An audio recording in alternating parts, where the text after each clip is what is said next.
먼저 양해 말씀을 드려야 될 것 같습니다. 제가 관례적으로 1월 달에 와서 여러분들께 도정에 대한 설명을 하기로 되어 있는데, 1월 달에 제가 부득이한 일이 있어서 2월 달에 오게 됐습니다. 다시 한번 우리 회원님께 양해 말씀드립니다. 저도 오늘 대한민국과 경기도의 급기 깨기라는 제목으로 얘기를 하려고 합니다.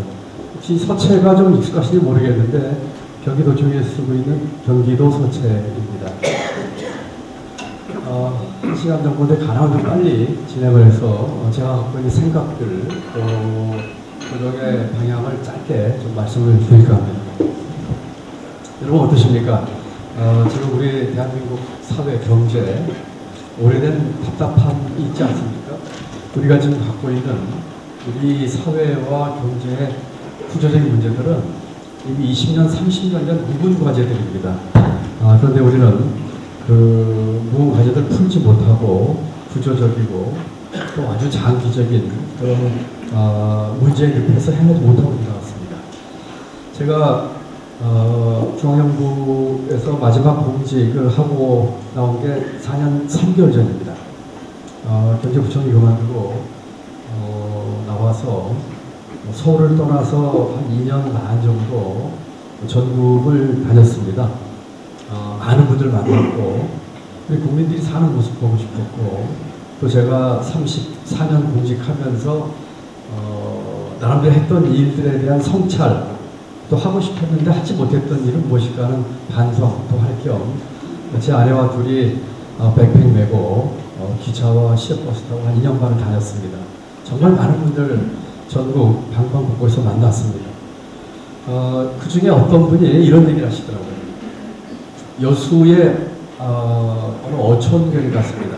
안포마을이라고 하는 주민이 300여 명밖에 안 되는 작은 마을에 있는 분인데 이런 얘기를 하셨습니다. 전에는 나라가 국민을 걱정했는데 이제는 국민이 나라를 걱정합니다. 그날 밤에 밤배를 타고 그때 철에 맞는 고기 잡으러 여수 앞바다를 같이 나가는데 전어철이었습니다. 전어잡이를 하는데 이 그물을 계속 저도 같이 끌어올리고 하는데 머릿속에서는 이분이 하신 이 말이 계속 맴돌았습니다. 이제는 나라가 국민을 걱정하는 게 아니라 우리 국민이 나라를 걱정할 때가 됐습니다. 이런 얘기를 했습니다. 짧게 우리가 갖고 있는 문제가 무엇이냐는 얘기를 하기 위해서 한 가지 사례를 들겠습니다. 서울에 대한고등학교라고 있습니다. 이 학교는 오래전에 아주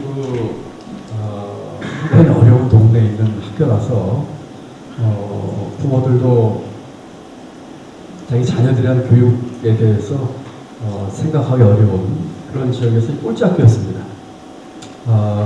성적으로 굳이 얘기하자면 100점 만점에 한 40점 정도가 학교 평균인 그런 학교였습니다. 그런데 이 학교에 어느 날 새로운 바람이 불기 시작했습니다. 새로 교장도 부임하고 교사들도 좀 바뀌면서 우리 학생들과 학교를 발전시켜보자 하는 식으로 해가지고 학생들에게 1시간 일찍 오게 하고 수업 시간 끝나고 붙잡고 자율학습시키고 또 대학 입시와 이런 등등에 대해서 강조하면서 인센티브를 주고 또 우열반을 나눠서 우반과 열반을 이렇게 해서 이 학교가 변하기 시작했습니다. 경제학에 72법칙이라고 있습니다. 72법칙은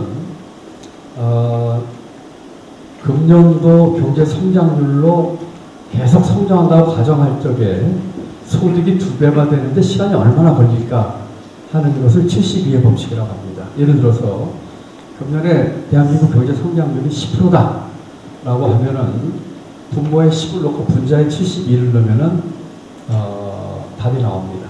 10분의 70이니까 7.2가 나오겠죠. 1년에 10%씩 성장하면 대충 7.2년 뒤에 소득이 2배가 됩니다. 이 기업하시는 분들 매출도 마찬가지입니다. 1년에 10%씩 성장하시면 7년 좀 지나서는 매출이 2배가 되는 것이죠. 이 학교가 다 그랬습니다. 1년에 전체 학교 학생 성적이 10%씩 올라갔어요. 40점에서 시작해서 불과 7년 만에 80점짜리 학교가 됐습니다. 이 학교가 마침 한강변에 있어서 많은 사람들이 이 학교를 한강의 기적을 일으킨 학교다라고까지 이야기를 했습니다. 그런데 그렇게 80년까지 올려놓은 뒤에는 학교가 더 이상 발전하지 않았습니다. 학교가 더 이상 발전하지 않고 80점에서 머무르고 오히려 이제 거꾸로 많은 문제들이 나오기 시작을 했습니다. 첫째로는 80점에서 이제 더 이상 올라가지 않는 문제가 생겼습니다. 두 번째로는 80점까지 가다 보니까 그전에는 40점 때는 몰랐던 학생들 간의 성적 편차가 굉장히 심하게 나타났습니다. 어떤 학생은 90점, 95점인데 어떤 학생은 여전히 40점이거나 심지어 떨어지는 학생들, 학생 성적 편차가 심하게 됐습니다. 세 번째 문제는 성적과 대학 입시와 학교 스파르타식으로 이렇게 그 학생들을 관리하다 보니까 이 성적의 중요성 때문에 학생들 사이에서 불신 풍조가 만연하게 됐습니다. 옆에 있는 그부가 학교를 며칠 빠졌는데 다시 와도 옆에 있는 학생이 노트도 안 빌려줘요. 왜냐하면 옆에 있는 학생은 경쟁자이기 때문이죠. 그리고 학교 성적에 학생들이 이의를 제기하고 이 서로 간에 경쟁에서 이기기 위해서 그런 불신이 아주 심하게 됐습니다. 거기에 대해서 이 학교가 쪼개집니다. 과거에 했던 식으로 권위적이고 또 스파르타식으로 교육을 시키는 것이 이제까지 성공 경험으로 봐서 앞으로 가야 된다라고 얘기하는 교사와 학부모들이 생기는 반면에 이제 이 방법은 더 이상 안 되겠다, 바꿔야 되겠다 하는 식의 주장을 하는 교사와 학부모로 갈라져서 학교가 둘로 쪼개져 가지고 아주 극한 투쟁을 벌이기 시작합니다. 여러분, 대한고등학교는 가상의 학교입니다. 여러분, 제가 말씀드린 대한학교는 바로 대한민국입니다. 지금 보신 것처럼 과거의 압축 성장으로 7년 만에 소득이 2배가 오른 것과 비슷한 성장을 했지만 그 성장의 뒤안길에서 이제는 성장이 적재되고 격차는 심해지고 우리 사회의 불신과 갈등은 심해지는 것이 대한민국의 지금 모습입니다. 여러분, 저는 이 세 가지를 대한민국 구조적인 문제를 얘기하면서 국가과잉, 격차과잉, 불신과잉이라고 얘기합니다. 과거의 성장기에 개발연대에는 국가가 성장을 견인하고 국가 주도적인 경제정책 등으로 해서 지금까지도 그와 같은 방식과 프레임이 우리 사회 곳곳에 남아있고 특히 최근에는 더욱 심한 것 같습니다.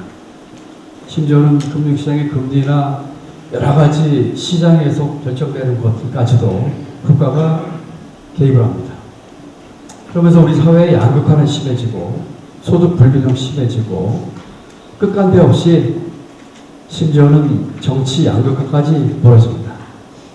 그리고 세 번째는 우리 사회의 불신이 만연하고 갈등과 투쟁과 내 편이 아니면 적이라고 하는 이와 같은 세 가지의 문제를 안게 되는 것 같습니다. 그러면서 나라는 쪼개집니다. 아까 대한고등학교 쪼개진 것처럼 나라는 쪼개집니다. 여러분, 눈으로 목도 하고 계시죠? 도대체 대한민국이 이렇게 쪼개진 적이 있었습니까? 그리고 이념이 무엇이고 정치가 무엇인데 이 정쟁이 나라를 둘 쪼개고 있습니다. 많은 정치인들 그렇게 얘기합니다. 제가 정치 시작한 지 얼마 안 됐기 때문에 정당의 목표는 정권을 잡는 거라고 해요. 정치학, 언론 교과서에도 그렇게 많이 가르칩니다. 과연 그럴까요? 우리 정치 집단과 정당의 목적은 정권을 쟁취하는 것일까요? 저는 좀 생각이 다릅니다. 정당의 목표는, 정치하는 집단의 목표는 자기들이 생각하는 가치와 철학을 실천에 옮겨서 국가와 국민의 삶의 질을 발전시키는 것이 정당의 목표라고 생각합니다. 정권을 잡는 것은 그와 같은 가치와 철학을 실현하기 위한 수단인 것이지. 그런데 우리 사회에서는 언제부턴가 수단과 목적이 도치돼서 수단이 목적이 됐어요. 그런데다가 우리 경제 사회는 지금 대전환기를 맞고 있습니다. 이것은 기업인들도 많이 계시고 굳이 얘기하지 않아도 다 알 겁니다. 세상이 바뀌고 있습니다. 4차 산업혁명, 특히 한국 같은 경우에 저출생 문제, 고령화 문제, 그런데다가 지금 기후변화가 지금 위기가 거의 지금 우리 눈앞에까지 닥쳐왔습니다. 거기에 팬데믹, 이런 등등의 사회경제 구조적인 전환기가 되고 있습니다. 냉전이 끝나고 국제화 된 줄 알았더니 다시 신냉전이 벌어지고 있고 강대국 간의 패권 경쟁을 인해서 국제 정치 경제는 과거와 같은 자유무역이라든지 또는 시장 경제라든지 하는 것들에 대한 위협을 받고 있는 대전환기를 받고 있습니다. 여러분, 이 사진은 제가 경제부총리 때에 했던 얘기입니다. 2018년 11월 달인데요. 예결위에서 답변을 하는 과정에서 나왔던 얘기입니다. 많은 의원들이, 특히 야당 의원들께서 제게 물어봤습니다. 지금의 대한민국 경제가 위기가 아니냐 했습니다. 여러분, 금년도 경제성장 전망치가 한국은행이 수정을 해서 1.6%가 됐습니다. 아까 72 법칙대로 한다면은 대한민국 경제가 지금 국민소득이 2배가 되기 위해서는 45년이 걸립니다. 2017년 제가 처음 부총리 했을 적에 첫 해 성장률이 3.2%였습니다. 그 전에 2%대에서 3%를 끌어올렸었죠. 그런데 야당 의원들이 이런 질문을 했습니다. 지금 대한민국 경제가 위기가 아니냐. 실제로 그때 고용이 어려웠고 하는 문제가 있었습니다. 어려움도 있었죠. 그때 제 답입니다. 경제 위기라기보다는 정치적 의사결정의 위기라고 생각을 한다라고 얘기했습니다. 저는 34년 공직에 있으면서 경제정책, 산업정책, 심지어 교육정책, 모든 정책에 아주 깊숙이 관여를 했습니다.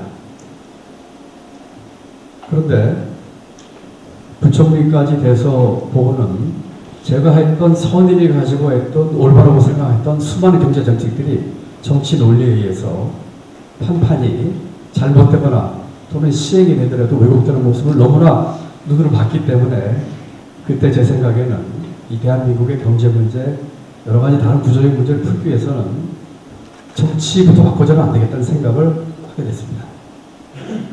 그런 절박함으로 저는 정치를 시작했습니다. 재작년 8월 달에 저는 대선 출마를 했습니다. 그 전에 거대 양당으로부터 수많은 정치 제의와 아주 좋은 제안들을 바탕 전부 거절하고 재작년 8월 달에 거의 단기 필마로 제 옆에 불과 얼마 안 되는 뜻을 갖지 않은 분들과 함께 정치를 시작했고 대선 출마를 선언했습니다. 그것은 아까 짧게 말씀드린 그 절박감 때문이었습니다. 대한민국 이대로 해서는 안 되겠다.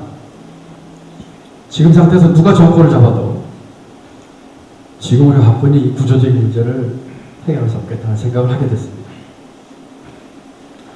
두 번째입니다. 제가 주장하는 기회공화국에 대한 얘기를 하려고 합니다. 저는 경기도를 변화의 중심, 기회의 경기라고 얘기를 하고 있습니다. 우리가 변화의 중심이 돼야 되겠고 기회가 강물처럼 넘치는 땅으로 만들어야 되겠다는 것이 제가 주장하는 기회의 경기입니다. 볼링에 핀이 10개 있죠. 대부분 초보자들은 공을 똑바로 굴려서 맨 앞에 있는 공을 맞춥니다. 저 핀이 1번 핀입니다. 그런데 저 1번 핀을 정통으로 맞추면 10개가 다 안 쓰러집니다. 대부분의 경우는. 보통은 좌우 끝에 있는 핀들이 스페어를 남게 되죠.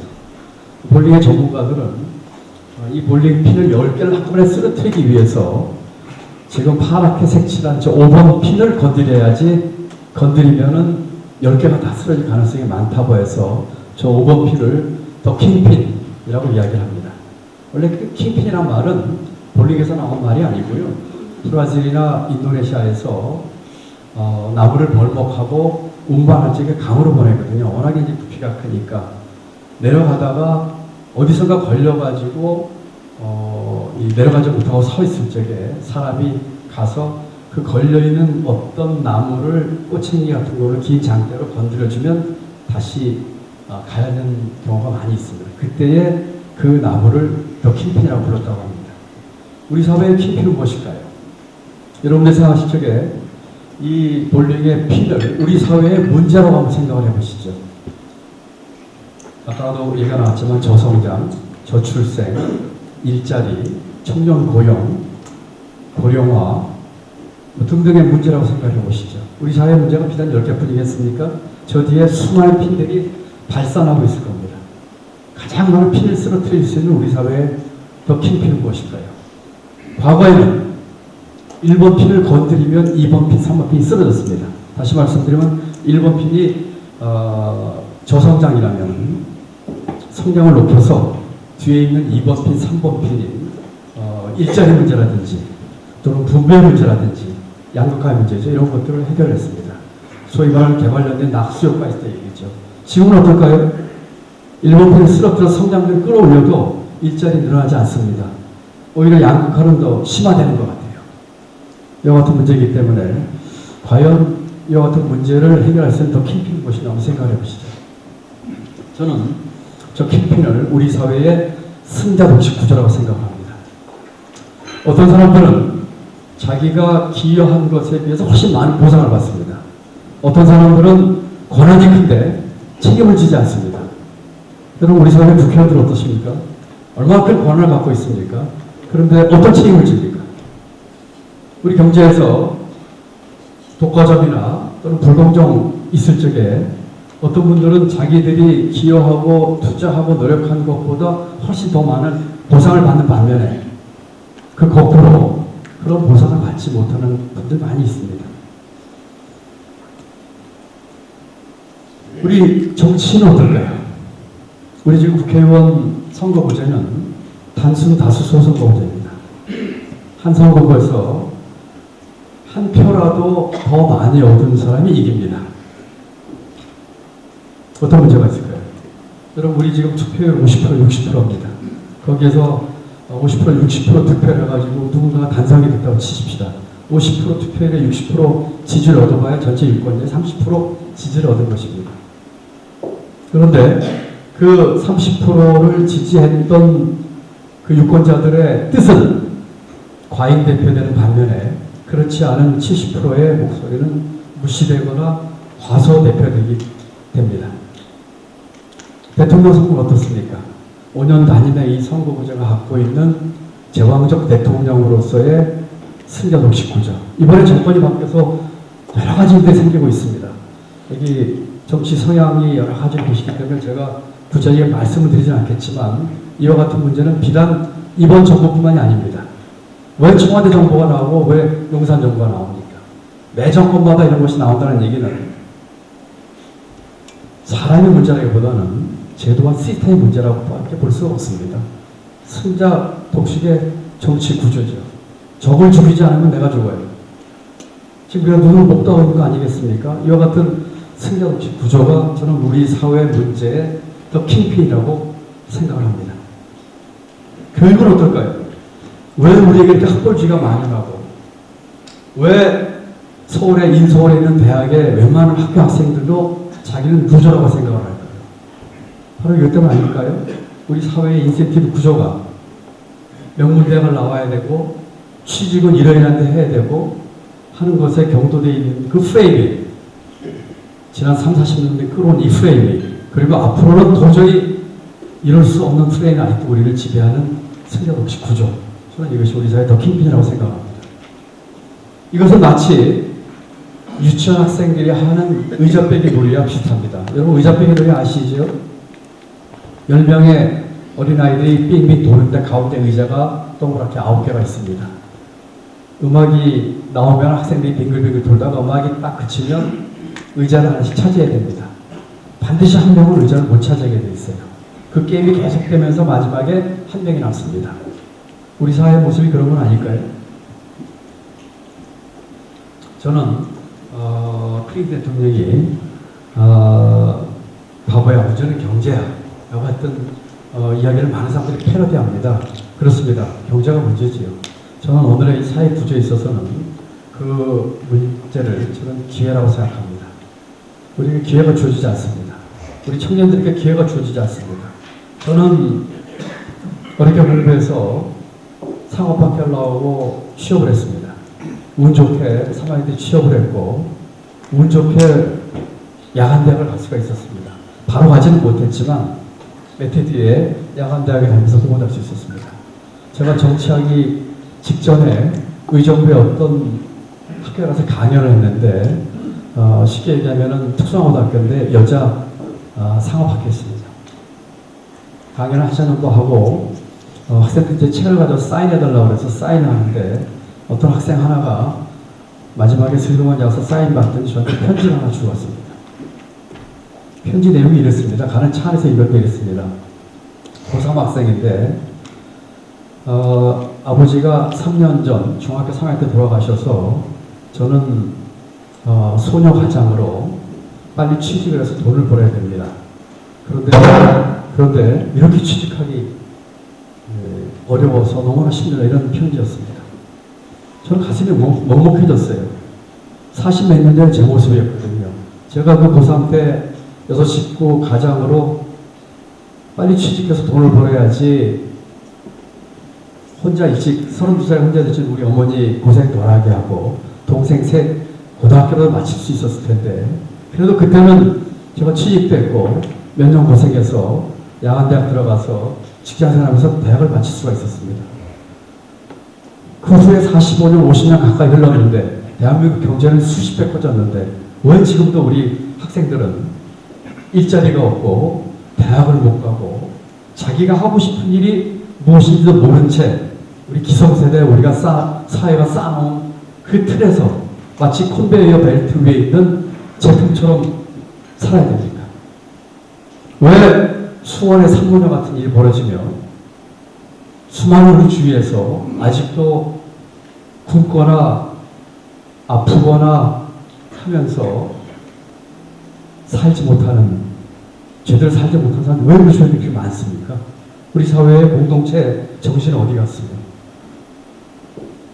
우리에게 더 많은 기회가 주어지지 않기 때문입니다. 기회가 제한되어 있기 때문에 일자리는 경제가 성장을 하고 경제가 활력이 되면서 일자리 생기지 않겠습니까? 그런 일자리 생겨나지 않고 있습니다. 왜 우리 청년들에게는 기회가 고르게 주어지지 않는 걸까요? 어떤 사람은 아빠 찬스, 엄마 찬스 쓰면서 수많은 기회를 만끽하는데 어떤 청년들은 그런 기회 없이 힘들게 살고 있습니다. 제가 대학 총장하면서 눈으로 목도한 우리 학생 중에서 하루에 한 끼 먹는 학생도 있었고 하루에 6시간, 7시간씩 아르바이트 일주일에 닷새 하는 학생도 많습니다.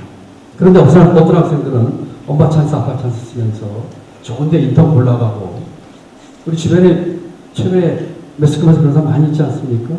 더 많이 주어지지 않는 기회, 더 고르게 주어지지 않는 기회. 그리고 우리에게는 미래 도전 과제가 있습니다. 기후변화 문제, 저출생 문제, 팬데믹 문제, 디지털 전환 문제 있습니다. 앞으로 우리 후손들에게, 아니 후손한테 갈 것까지 없이 우리에게도 더 나은 기회가 주어져서 그 새로운 우리 사회의 도전 과제를 극복을 해서 더 나은 기회가 주어져야 되는데 우리 앞으로 예상되는 미래는 암담하거나 절망적이어서 더 나은 기회가 주어질 것 같지 않아서 우리 청년들이 좌절하고 힘들어합니다. 더 많은 기회, 더 고른 기회, 더 나은 기회. 이것이 제가 경기도지사가 되면서 우리 도민들께 주고 싶은 제 도정의 큰 방향입니다. 더 많은 기회는 우리 경제의 역동성을 의미합니다. 더 고른 기회는 상생과 포용이 작용하면서 함께 더불어 사는 공동체를 의미합니다. 더 나은 기회는 우리에게 주어진 이 미래 도전 과제를 극복해서 우리가 우리 후손들에게 밝은 미래를 주는 것을 의미합니다. 이와 같은 승자 독식 전쟁을 이제는 끝내야 되겠습니다. 이것이 제가 정치를 시작한 이유고 또 지금 경기도지사로서 도정을 이끌고 있는 방향이기도 합니다. 그러기 위해서 저는 세 가지 금기 깨기를 제안드립니다. 금기 깨기 먼저 하겠습니다. 여러분,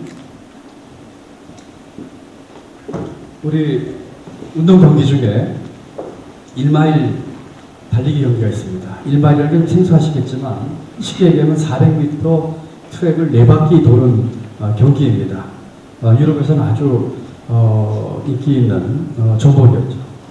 그런데 이 1마일을 달리는 경기에서 오래전부터 갖고 있었던 금기가 있었습니다. 그것은 인간의 힘으로는 4분의 벽을 깰 수 없다는 것이었습니다. 수많은 선수들이 도전했지만 4분 벽을 깨지 못했습니다. 가장 근접했던 선수는 호주 선수인데 랜디라고 하는 선수였습니다. 이 선수는 4분 벽을 깨게 가장 가까이 근접하는 기록을 3번을 세웠는데 결국 실패했습니다. 그리고 이런 얘기를 했어요. 4분 벽을 깬다고 하는 것, 4분은 아주 공고한 장벽이다. 이 벽을 깬다고 하는 것은 무모한 짓이다라는 얘기까지 했습니다. 그런데 어느 날 1954년 옥스퍼드 대학의 의과대 학생이 이 4분 벽을 깹니다. 이 학생의 이름은 매니스터인데요. 이 선수는 의과대 학생으로서 그 당시에 제가 기억하는 인턴으로 기억을 하는데 전문 육상 선수가 아닙니다. 아마추어 선수인데 제 기억이 맞다면 한 바퀴를 도는 시간을 어떻게 똑같이 4번 할 수 있을까 하면서 사람의 인체를 연구하면서 혼자서 코치도 없이 연습을 한 끝에 4분 벽을 깹니다. 그 당시 이 선수가 깼던 기록은 3분 59초 04의 기록입니다. 이제까지 4분 벽은 못 깬다고 했습니다. 의사들은 만약에 인간이 4분 이내에 1마일을 뛸 수 있다면 심장이 파열될 거라고 했고요. 심장이 파열되고 신경이 끊어져서 생명이 위험할 거라고 했고요. 어떤 육상 선수도 4분 벽을 깨는 것은 불가능하다고 느꼈는데 1954년 이 옥스퍼드의 매니스터가 이 기록을 깹니다. 여러분, 그 뒤에 놀라운 일이 벌어집니다. 불과 2주 만에 제가 숫자는 정확히 기억합니다. 10명 남짓한 선수가 4분 벽을 깹니다. 1년 이내에 27명인가 37명인가 하는 선수가 4분 벽을 깹니다. 2년 뒤에 200명의 선수가 4분 벽을 깹니다.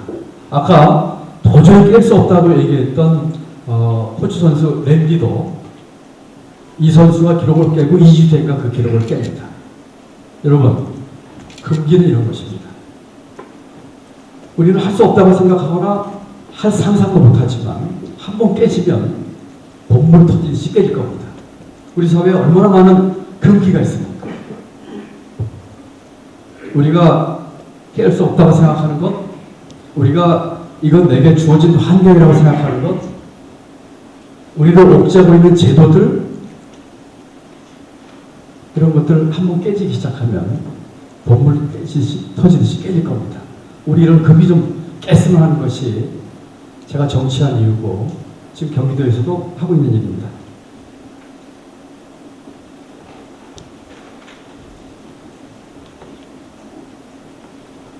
세 가지 금기에 대해서 말씀드리겠습니다. 첫 번째는 추격 경제의 금기입니다. 이것은 더 많은 기회를 만들기 위한 중요한 것이죠. 여러분, 어제 저는 판교에서 스타트업 기업들을 만났습니다. G펀드 1조 원 이상 인규제 만들겠다고 했고 스타트업 하는 분들과 대화 나눴습니다. 제가 부총리 할 때도 가장 강조했던 정책이었고 아주대 총장하면서도 우리 학생들 창업 장려했고 이 벤처기업 하는 분들 보면은 제가 아주 많이 기뻐요. 우리 스타트업 천국 만들겠다고 했습니다. 미래 성장 산업 먹거리 하겠다고 했습니다. 제가 지금 시간이 없기 때문에 이것이 왜 금기인지에 대한 얘기는 한두 가지만 말씀을 드리겠습니다. 여러분, 우리 금기 중에 대기업은 더 많이 생기거나 더 커지면 안 돼 하는 금기 있습니다. 이런 거 깨야 됩니다. 이제는 빅 블로 시대입니다. 블로는 영어로 희미하다는 뜻이죠. 이제는 산업 간의 경계가 희미해져서 울타리 칠 수도 없고 카카오나 이런 회사가 업종을 뭐라고 규정할 수도 없는 산업 간의 경계가 확 터지는 융합의 시대가 됐고, 새로운 사람이 나오고 있기 때문에, 또는 플랫폼 경제가 발달하고 있기 때문에 과거처럼 대기업은 더 이상 생겨서는 안 되고 더 커져는 안 되고 하는 금기 깨야 됩니다. 스타트업 부태에서는 이런 금기 깨야 됩니다. 우리 제3의 벤처품 만들자, 이런 금기 깨야 됩니다. 붐이라고 하는 것은 비루거품처럼 생겼다가 꺼지는 거로 생각을 하죠. 두 번의 벤처 스타트업 붐이 있었습니다. 여러분, 두 번째 일으켜진 이 벤처 스타트 붐이 꺼지게 해서는 안 됩니다. 스타트 또는 벤처 붐은 꺼지는 것이 아니라 계속된다는 것이죠. 그 붐은 꺼진다고 하는 금기를 깨야 되는 것이죠. 기후변화나 탄소 중립 문제나 규제 어떻습니까? 저는 규제를 총괄했던 국무조정실장을 하면서 여러 번 이 벽을 깨기 위해서 시도를 했는데 부끄럽지만 근본적인 성과를 내지 못했습니다. 뭐 작은 성과는 냈지만 여기서 말씀드린 이와 같은 하나하나 제가 몇 개만 예시를 했습니다만 이것이 왜 금기고 그걸 깨면 이렇게 된다는 것에 대한 얘기는 다들 짐작하실 것 같아서 간략히 넘어가도록 하겠습니다. 두 번째는 세습사회의 금기를 깨야 됩니다. 이것은 아까 말씀드린 고른 기회를 만들기 위해서입니다. 철밥통, 순혈주의 깨야 됩니다. 이 금기 깨야 됩니다. 왜 어떤 사람들은 시험 한번 붙은 거로 평생을 먹고 사는 철밥통을 갖고 삽니까? 왜 교대나 사대 나와야지 교사가 될 수 있습니까? 학교 있을 적에 교무회의에 이런 안건이 올라왔습니다. 우리 최 총장님도 계시지만 스타트업 벤처와 관련된 창업 과목을 들어야 되는데 제 기억이 정확하진 않습니다만 4학기인가를 이수해야지 그 과목을 들을 수 있는 규정이 있더라고요. 그런데 그것을 한 학기 땡겨서 3학기부터 듣기로 하자 이런 내용이었습니다. 전 처음 보는 안건이었고요. 근데 저는 이해가 안 됐어요. 왜 이 과목은 신입생들은 못 듣는 겁니까? 라고 얘기했더니 교무위원들이 많이 놀라시더라고요. 미처 생각을 못 해보신 것 같아요. 이 과목에서 뭘 가르칩니까? 창업을 하기 위해서 필요한 여러 가지 절차, 법적인 문제, 규제 문제, 파이낸싱 문제 이런 걸 가르친다고 그래요. 이 과목을 가르치는 교수는 한번 창업해보신 분입니까? 답이 뭐였을까요? 아니었습니다. 어제 그랬어요. 아니 이런 과목은 박사 아니더라도 시장에서 창업 여러 번 해보고 실패하고 이런 분들 모셔다가도 강의를 낫지 않을까요? 이런 얘기였습니다. 왜 우리는 철밥통 순혈주의 살고 왜 공공이나 여러 분야에서는 특정 학교나 특정 인맥이나 특정 지연에 따라서 출세와 자리가 결정되는 이런 걸 우리는 반복하고 있을까요? 이 철밥통 순혈주의 동종교배 이거 깨야 되지 않을까요? 왜 어떤 우리의 청년들은 입에 물건한 수저 색깔로 자기 인생이 결정돼야 됩니까? 유망직업 우리 많이 만들어야 됩니다. 우리 직업이 대한민국의 직업수가 한 2천 개 되고요. 일본이 2만 개 넘고 미국이 3만 개 넘는다고 합니다. 뭐 조금 아웃오프된 통계인지 모르겠습니다만 왜 우리 직업 숫자는 미국의 3분의 1보다 조금 많을까요? 우리 20년 전 바리스타나 소믈리에 같은 직업 외에 있었나요? 수많은 창직과 창업할 수 있는 기회들 있죠. 이전에 사회적 가치에 대한 문제가 커지고 있습니다. 제가 구청리 그만두고 비영리 산업법인 만들어서 사회적 가치를 추구하는 기업과 모임을 만들었습니다. 너무나 감동을 받았어요. 우리가 추구하는 사회적 가치를 제조업인 경우에 공정부터 물건의 딜리버리까지, 서비스의 경우에는 서비스를 창출해서 딜리버리 과정까지 곳곳에서 만들 수 있는 사회적 가치가 있습니다. 그 기업 중에 한 기업은 택시회사입니다. 근데 그 택시회사는 고용된 기사가 모두가 다 청각장애인입니다. 청각장애인이 어떻게 택시기사를 할까 의아하실지 모르겠는데 앱으로 갈 때를 정해서 택시 예약하면 택시가 옵니다. 예약제입니다. 뒤에 타면 앞자리에 조그마한 모니터 화면이 있습니다. 제가 단추를 누르고 말을 하면 기사분 앞에 있는 모니터에 글로 찍힙니다.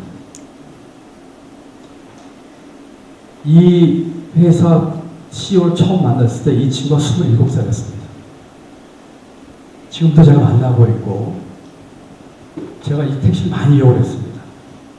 사회적 가치를 만들기 위해서는 우선 혁신이 필요합니다.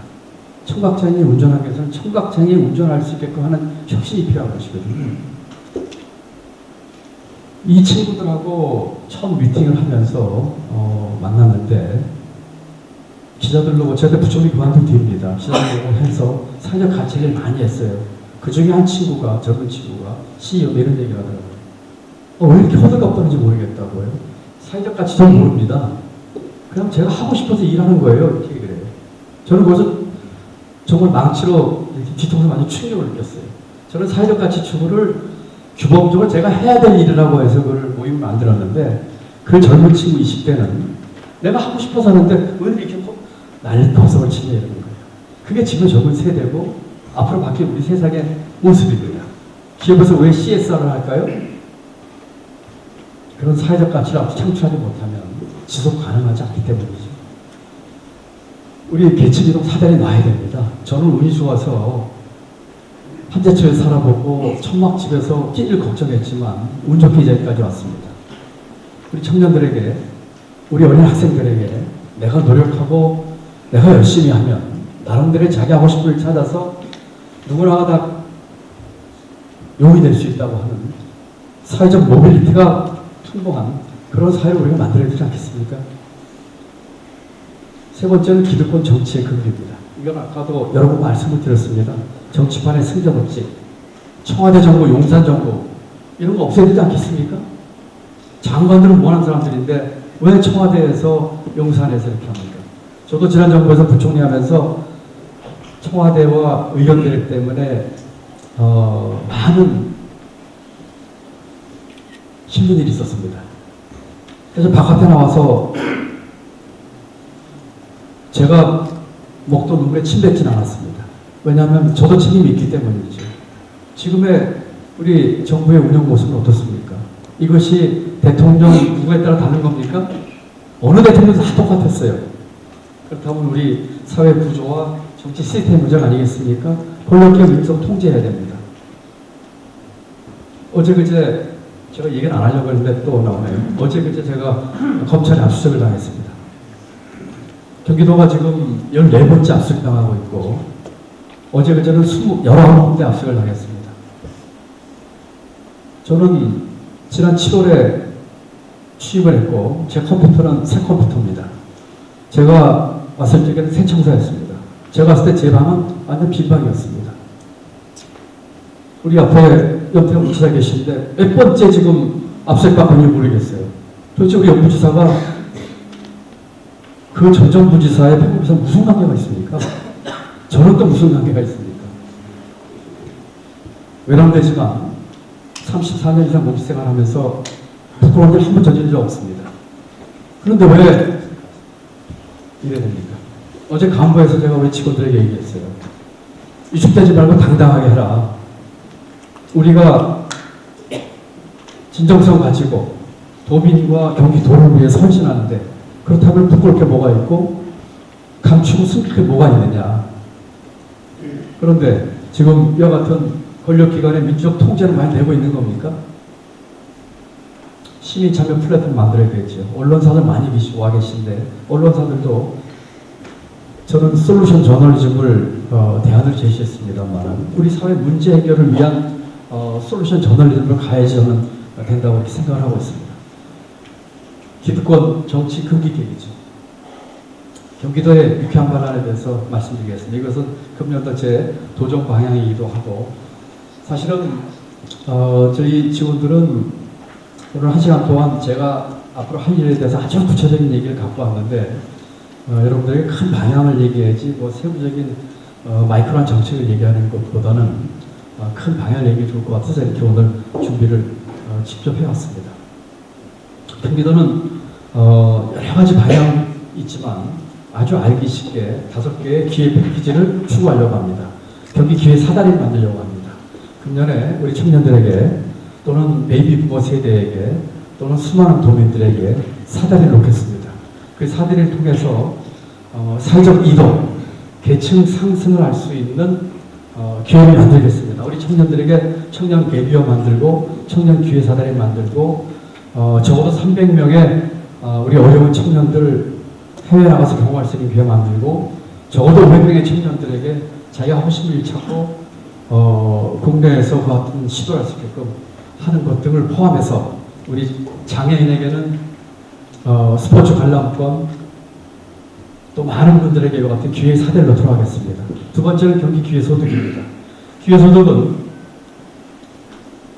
우리 사회에서 가치를 창출하는데 그 가치의 창출이 시장에서 평가를 받아야 됩니다. 그런데 초기에 자기가 창출했던 가치에 비해서 사회로부터의 보상을 덜 받는 분들을 위해서 기회소득을 시작했습니다. 첫 번째로 저희는 우선 문화예술인을 선정을 했습니다. 문화예술인들이 자기가 만든 작품이나 공연을 통해서 시장에서 평가를 받을 수 있다면 그 가치가 평가를 받는 것이죠. 그렇지만 일부분들, 시작하는 분들, 그 가치가 사회에서 평가를 받지 못하는 분들을 위해서 일정한 기간 동안, 항구적이지 않습니다. 일정한 기간 동안, 비록 큰 돈은 아니더라도 저희가 지원하겠습니다.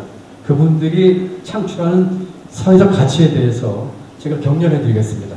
그리고 일정 기간 동안 지원받은 뒤에는 시장에서 평가받을 수 있는 예술과 문화 활동을 할 수 있도록 하겠습니다. 이와 같은 식으로 조금씩 확대해 가겠습니다. 기회소득은 모든 도민을 상대로 할 수는 없습니다. 그렇지만 자기 나름대로의 자기 분야에서 사회적 가치를 창출하는데 시장에서 덜 보상받는 분들을 위해서 제한된 일정한 기간 동안에 기회소득을 드리겠습니다. 경기 기회 안전망 만들겠습니다. 얼마 전에 수원 사무역 때문에 저희가 긴급 복지 콜을 만들었는데 아주 촘촘한 사회 안전망을 통해서 특히 금년에 더 어려움이 예상되는 이 속에서 우리 도민들이 어려운 거나 취약한 상황에 있는 도민들이 안심하고 일할 수 있도록 하겠습니다. 경기 기회발전소 만들겠고 경기 기회터전 만들겠습니다. 저희는 사회적 경제 강조하고 있습니다. 공공과 민간 시장 부분의 가운데 위치하면서 일자리도 만들고 사회적 가치를 창출하는 사회적 경제와 사회적 벤처 기업에 대해서 장을 깔아드리겠습니다. 2023년 얘기입니다. 저희는 크게 세 가지 방향을 했습니다. 금년 상황에 맞도록 첫 번째가 민생입니다. 두 번째는 미래 대비고 세 번째는 혁신이 되겠습니다. 민생이 어느 해건 중요하지 않은 해가 없겠지만 특히 금년이 중요할 것 같아서 맨 앞에 내세웠습니다. 민생은 저희가 난방비 지원을 얼마 전까지 다 마쳤습니다. 여러분 난방비 때문에 너무나 고통을 받고 있는데 경기도가 최근 결정했습니다. 그리고 집행을 완료했습니다. 중앙정부도 아직 최종 결정을 못하고 있고 아직 집행을 못하고 있습니다. 그런데 경기도는 이미 그때가 이제 구정대로 기억을 하는데 제가 전화로 예를 들어서 예비비 편성을 해서라도 우리 취약계층 어려운 분들, 시설들, 노약자들, 어르신들을 위한 난방비 지원하자 해서 대한민국에서 제일 먼저 결정을 했고 제일 먼저 집행을 완료했습니다.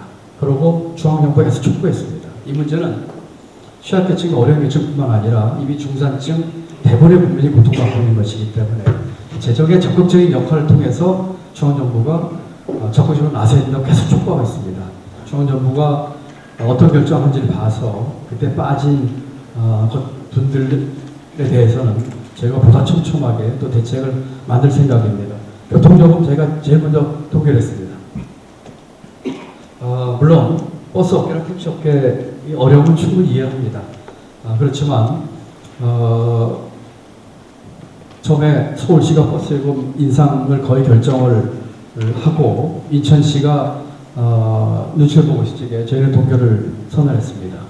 물론 그 후에 이제 대통령이 얘기하니까 서울시도 동결했습니다만 택시를 이미 올렸습니다. 서울시는. 저희는 올릴 요인이 충분히 있다고는 인정을 하지만 가급적 시기를 좀 늦추는 얘기를 하고 있고 버스요금 동결 제가 제일 먼저 했고 인천시가 따라서 했고 그 후에 대통령도 공공정보 도입에 대한 얘기를 했습니다. 뭐 우리 따라서 한 것은 아니겠지만 결과적으로 경기도가 가장 선제적으로 했죠.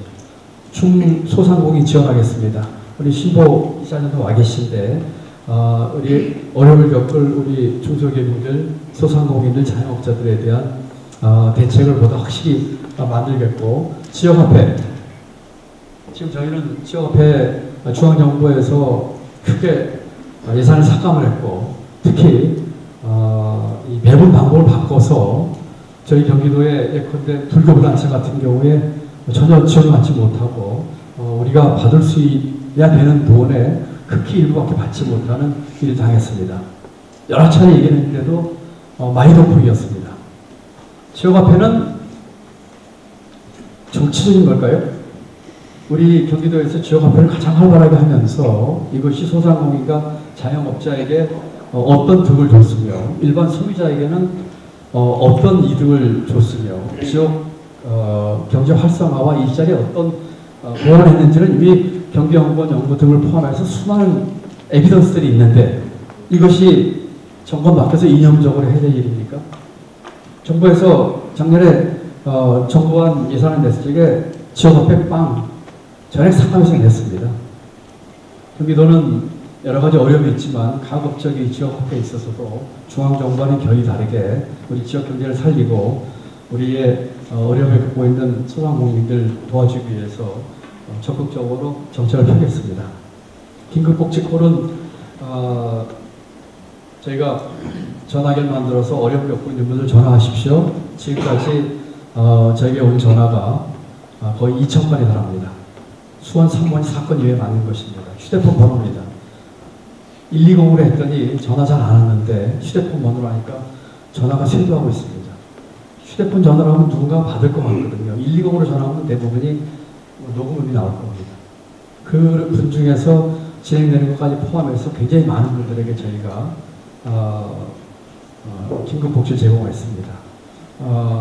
저희 도도했고 필요하면 시군도 부탁을 했고 또 필요하면 민간에까지 얘기를 해서 복지는 우리가 안전망을 아무리 촘촘하게 해도 민간과 함께 이 협업하고 공동체를 같이 하자면 어딘가 틀림없이 빈틈이 나오게 마련입니다.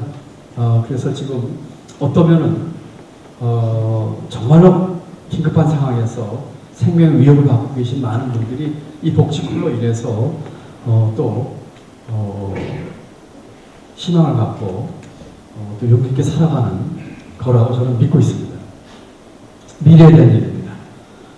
저희가 100조 원 투자 유치를 제가 제 규정에 얘기를 했고 이미 지난 작년 6개월 동안 저희가 5조 넘은 해외 유치를 했거나 협상 중에 있습니다. 이 100조는 국내외 투자이기 때문에 해외 투자만 그렇고 국내 투자까지 하면은 제 임기 중에 100조 원 이상 투자할 수 있도록 할 생각입니다. 아까 말씀드린 것처럼 어제 G펀드 1조 원 조성을 통해서 벤처와 스타트업 지원하겠다고 한 약속을 했습니다. 알리백 기후변화에 기후위기에 적극 대처하겠습니다. 우선 공공기업을 취합을 해서 그리고 앞으로 조성되는 산단은 알리백 산단 만들겠습니다. 기존의 산단도 점차적으로 이렇게 만들겠습니다. 작은 일이지만 경기도 안에 있는 카페에서, 경기도청 안에 있는 카페에서는 지금 일회용 컵을 금년 1월 1일 사용하지 않습니다. 다회용 컵을 하고 있고, 다회용 컵은 세척을 하는데, 아주 깨끗하게 세척하는데, 그 세척하는 분들은 장애인 돌봄센터에 되는 분들이 합니다. 여러분, 그 다회용 컵을 쓰는 데 따라서 200원의 돈이 더 필요했습니다. 저희가 제가 정확히 기억 안 나면 저희 카페에서 아메리카노가 1,600원이었나요? 1,700원이었나요? 했는데 200원의 원가 상승 요인이 발생을 했습니다. 이것을 커버하는 방법은 세 가지가 있습니다. 첫 번째, 그 카페에서 그 돈을 부담하든지, 두 번째, 경기도에서 그 돈을 부담하든지, 세 번째, 사먹는 직원들이 돈을 더 내든지입니다. 200원을 이렇게 쪼갰습니다. 가게 주인은 종이컵을 안 쓰기 때문에 100원이 제작되더라고요. 그게 하나가 한 80원, 90원, 100원 정도 되더라고요. 그리고 나머지 100원은 우리 직원들이 기꺼이 우리가 돈을 더 내겠다 해서 가격을 올렸습니다. 대신에 텀블러나 자기 먹을 장 가져오는 사람에게는 300원 깎아줍니다. 경기도는 그렇게 했습니다. 저는 아주 사소한 일이지만 이 기후변화 위기와 이 환경 문제는 전 도민이 같이 함께 참여하지 않으면 할 수 없는 일입니다. 이런 것들이 여기 계신 우리 회원님들 회사나 기관에도 차츰차츰 번졌으면 좋겠습니다. 저희 다음 목표는 경기도 인근에 있는 카페가 일회용 컵 안 쓰기입니다. 저희가 여러 가지 구상을 하고 있는데 아마 조만간에 보여드릴 수 있을 것 같습니다. 기회 사다리 만들겠고요. 4차 산업에 맞는 인력 양성에 역점을 두겠습니다. 세 번째는 혁신입니다. 경기도 도청 조직 개편에서 여러분 좀 생소한 일일지 모르겠습니다. 미래성장 산업국 만들었습니다. 미래성장 산업국은 산업별로 만들었습니다. 여기에 있는 과들은 반도체과, 바이오과, AI 빅데이터과, 첨단 모빌리티과, 디지털 전환 담당하는 거 이렇게 되어 있습니다. 이 해당되는 업종은 여러 군데 갈 필요 없이 한 군데 오면은 전부 해결하도록 했습니다. 미래 성장 산업을 위해서죠. 저희 환경국이 있었는데 환경국을 기후 환경 에너지국으로 바꿨습니다. 단일 국으로는 저희 경기도청에서 가장 큰 국입니다. 사회적 경제국을 신설했습니다. 이 국은 아까 말씀드린 사회적 경제와 사회적 벤처기업과 사회적 경제 활성화를 위해서 새로 만든 국입니다. 지금 중앙정부에서나 서울시에서는 이 사회적 경제를 지금 없애고 있습니다. 저희는 오히려 거꾸로 이 사회적 경제를 활성화하는 국을 만들었습니다. 농산국은 생명과학국이라는 말을 붙였고요. 축산국은 동물복지국이라는 말을 붙였습니다. 새롭게 변하는 세상에 맞는 것이죠. 이 군중에서 미래성장산업국 외 세 가지 기후환경에너지국, 사회적 경제국은 민간에게 공모했습니다. 우리 공무원이 아니고 민간에서 이 일에 헌신적이고 전문적인 사람을 저희가 뽑았습니다. 물론 우리 경기도 공무원들이 정말 우수하고 헌신적이긴 하지만 이 분야가 새로운 분야고 전문성을 요구하기 때문에 미래성장산업국장은 산자부에서 10몇 년 근무하다가 그보다 더 긴 16, 17년 민간에 있던 분이 뽑혀왔고요.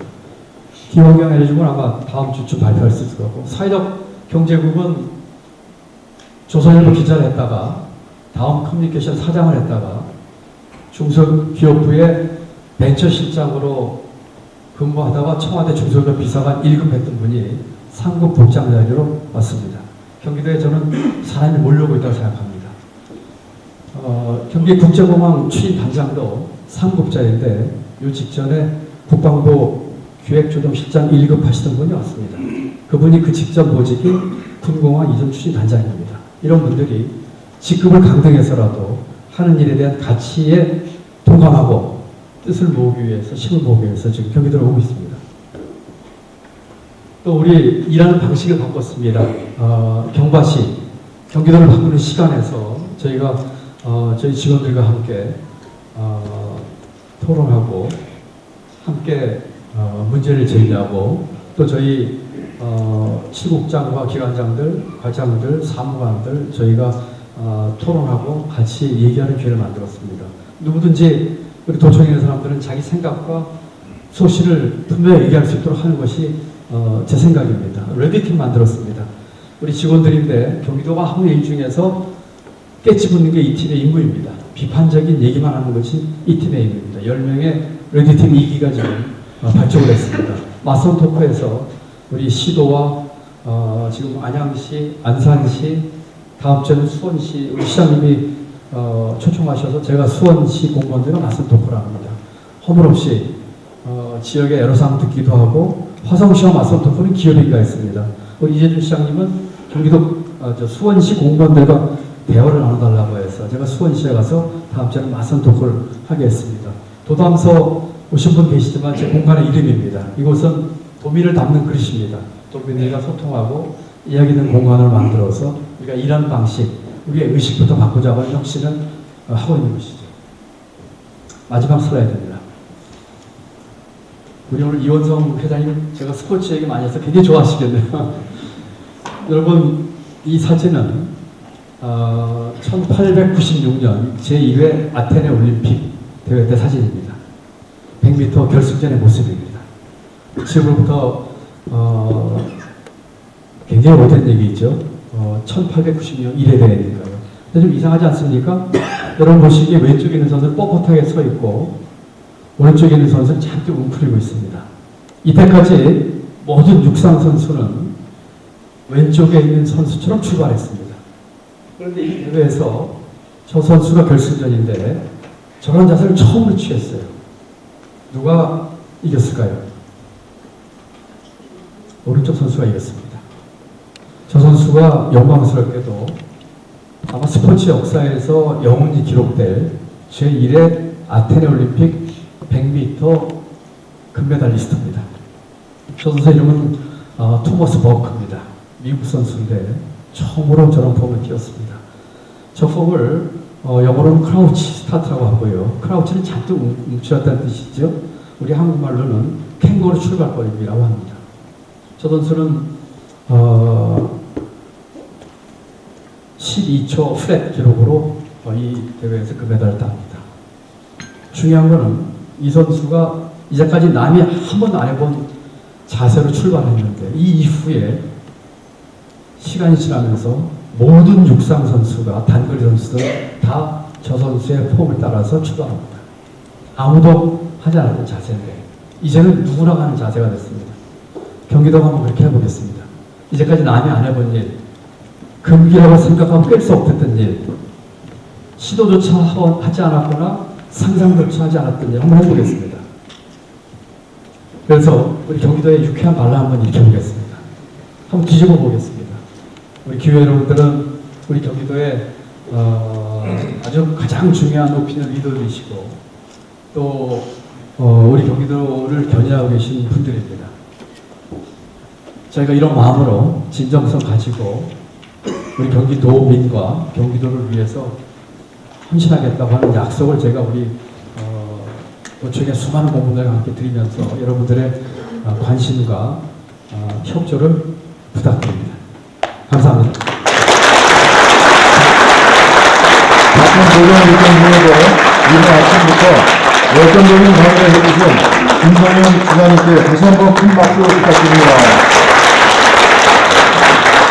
2월 기회 원래에 참석해주신 회원님께 감사의 말씀 드리며 이상으로 2월 기회 원래를 모두